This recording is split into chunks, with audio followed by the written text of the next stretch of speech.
Miss na ang Bini. Ito ang malaking pasabog bago sila umuwi sa Pinas. Alam mo yung pakiramdam na parang may kulang kapag tahimik ang timeline? Ganito ngayon ang nararamdaman ng maraming Blooms. Dahil habang nasa abroad ang Bini, marami ang nagtatanong, kailan sila babalik? Ano na ang next move? At gaano pa kalaki ang pasabog na paparating? At eto na nga, bago pa man sila magbalik bansa, may isa na namang napakalaking achievement ang naghihintay sa Nations Girl Group. Oo, tama ang narinig mo. Nakakasa munang tanggapin ng Bini ang 2026 na Global Force Award sa prestigious na Billboard Women in Music sa Estados Unidos. At kung iisipin mo, hindi ito simpleng award show lang. Ang Billboard Women in Music ay isa sa pinakarespetadong event sa music industry kung saan kinikilala ang mga babaeng artist na may malakas na impluwensya sa buong mundo. Ibig sabihin, hindi lang basta sumikat ang Bini, nakikita na sila bilang global force. At para sa maraming fans, isa itong patunay na hindi aksidente ang pag-angat ng grupo. Pinaghirapan nila ito mula sa training days, sa pagdaan sa maraming challenge, sa unti-unting pagbuo ng loyal fandom, hanggang sa puntong kinikilala na sila sa international stage. Hindi lang Blooms ang proud ngayon. Maraming Pilipino rin ang tuwang-tuwa dahil sa tuwing may Pinoy artist na umaangat sa world stage, parang buong bansa rin ang nadadala. At sa totoo lang, hindi madaling makapasok sa ganitong level ng recognition. Maraming artists sa iba't ibang bansa ang nangangarap ng ganitong opportunity. Pero ngayon, isang P-pop girl group mula sa Pilipinas ang nasa sentro ng atensyon, kaya hindi nakapagtataka kung bakit maraming netizens ang nagsasabing Bini is changing the game. Habang sunod-sunod ang achievements nila abroad, hindi rin maikakaila na miss na sila ng fans dito sa Pilipinas. Sa social media, marami ang nagpo-post ng, umuwi na kayo. Miss na namin ang OT8.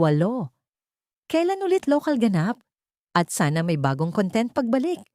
At syempre, iba pa rin talaga kapag nasa sariling bansa sila. Iba ang sigawan ng fans. Iba ang energy ng live events.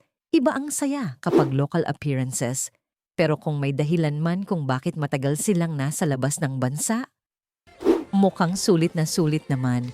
Dahil bukod sa award, isa pa sa pinaka-inaabangang pasabog ay ang kanilang world tour kick-off concert. At dito lalong tumataas ang excitement ng fans. Bakit? Dahil world tour na ito, ibig sabihin mas maraming bansa, mas maraming fans, at mas malaking stage ang susunod nilang haharapin. Kung dati ay pangarap lang ng marami na makita ang Bini sa international arena, ngayon, realidad na.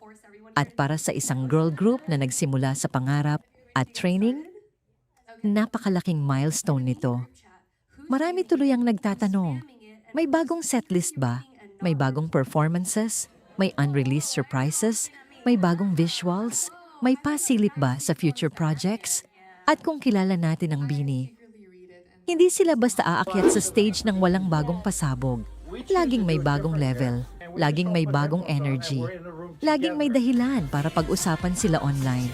Kaya naman ang fans, nakaabang na sa bawat galaw. Kung may mga nag-aakala noon na hype lang ang Bini, mukhang malinaw na ngayon ang sagot. Hindi ito panandalian. Patuloy ang growth nila. Lumalawak ang audience nila. Mas lumalaki ang opportunities nila.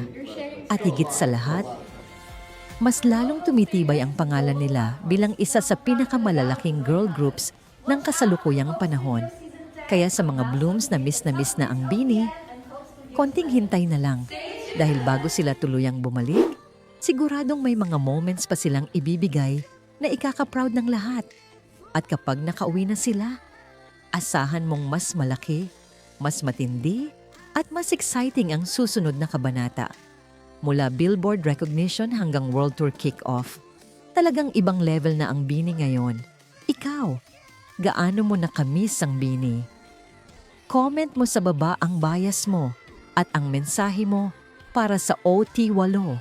At kung gusto mo ng mabilis at mainit-init na celebrity updates, trending stories, at proud Pinoy moments, subscribe na sa Chisflix. Subscribe para sa mga susunod na ulat at chismis. Chisflix na!